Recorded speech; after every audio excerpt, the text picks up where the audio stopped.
Melvyn Bragg has been a household name in Britain for 4 decades. He's a prolific writer, the author of 20 novels, film and television screenplays, dramas and musicals.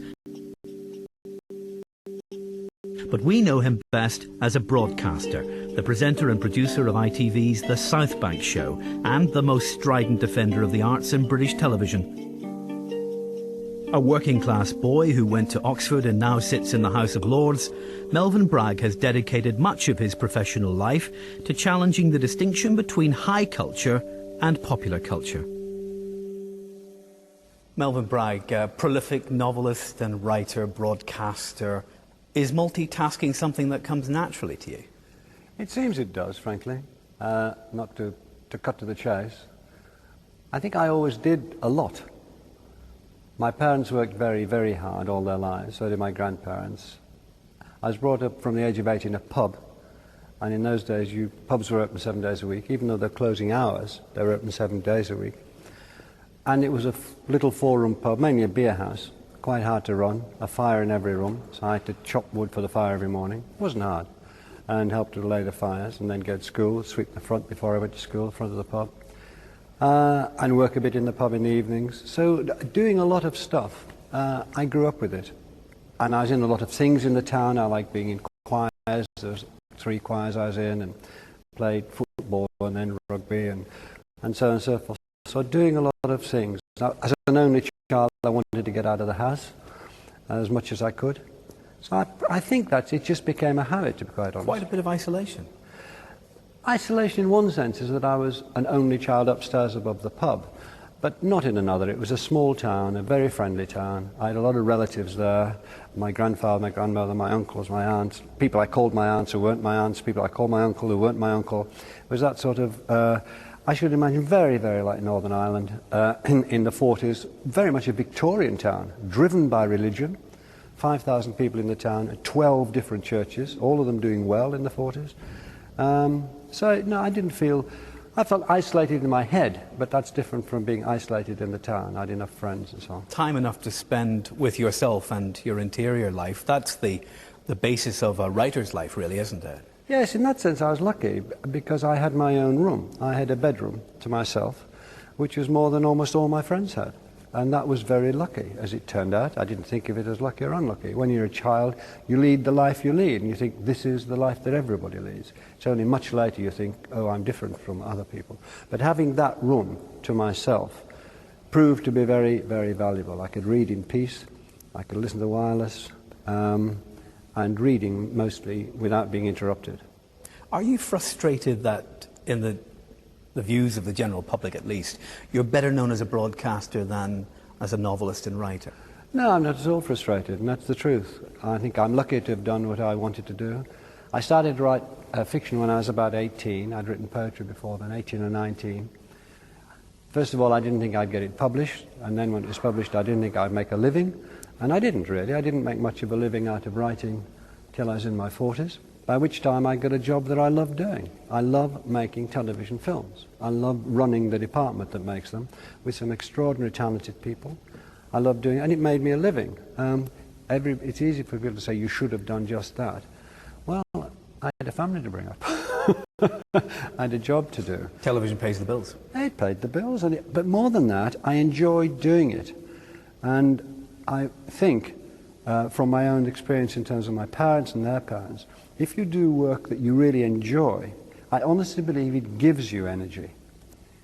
If you do work that you don't enjoy, like most of my family did, it takes your energy away. But doing work you like making films, I mean, I still think the policeman is going to tap my shoulder and say, come on, do a real job. I think it gave me energy, and it's so different from writing. As you know, I mean, you're in the same business, you move with a group of people. You television films, you make, what, 10 of you make the film? Writing, you're absolutely on your own, and I like that one and the other. So the two ran in parallel for years and years, and when the time came when I could have, as it were, chucked up television, I was too up to my elbows in it. Let's talk about the culture of television and television as a commodity. One way of looking at this is to say television is a venue for popular culture, much as art galleries or museums were traditional venues for high culture.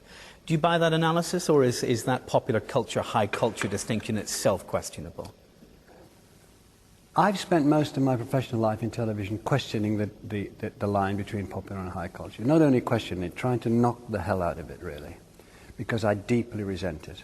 I think it's a class imposition, and I think that it's fundamentally spurious. I was absolutely, when I was a kid, brought up to believe that if you, in my bones, that if you like that sort of music, you were a far cleverer person than if you like that sort of music. And that sort of music, even if it was terrible, was far, far better than that sort of music, even if it was good. And it's rubbish. It's rubbish.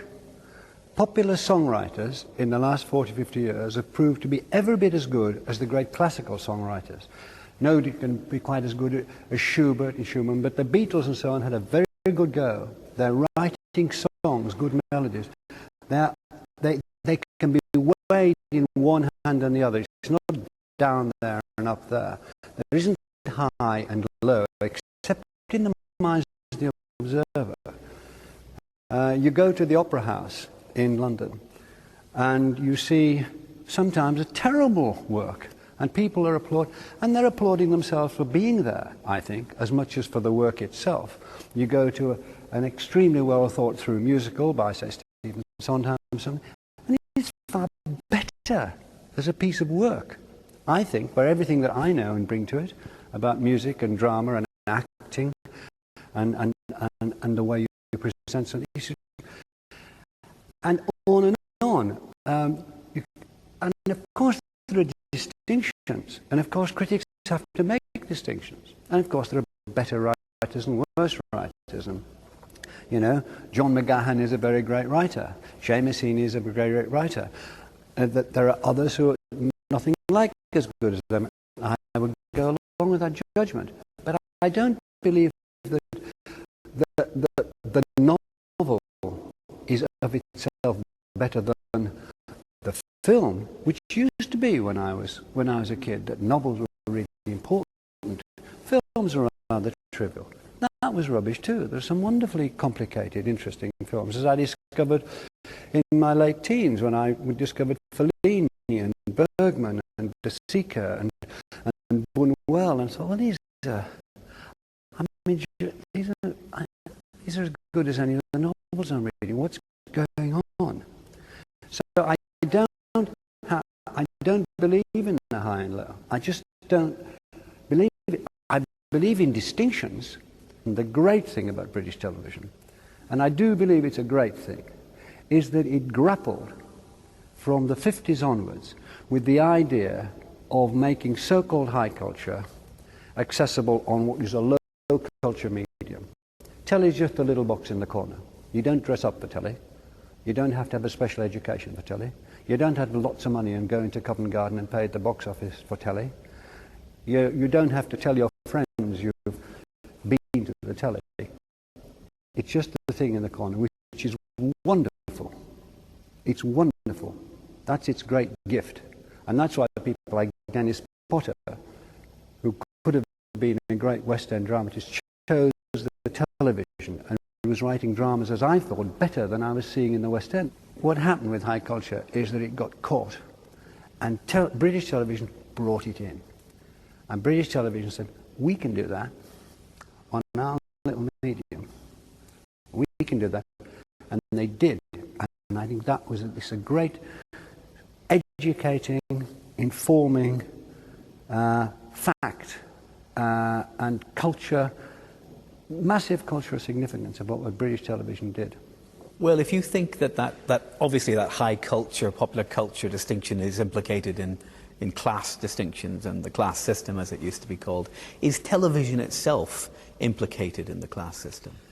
I think television, interesting until now, and unfortunately it may be changing, I hope it isn't, is that it cut across the class system.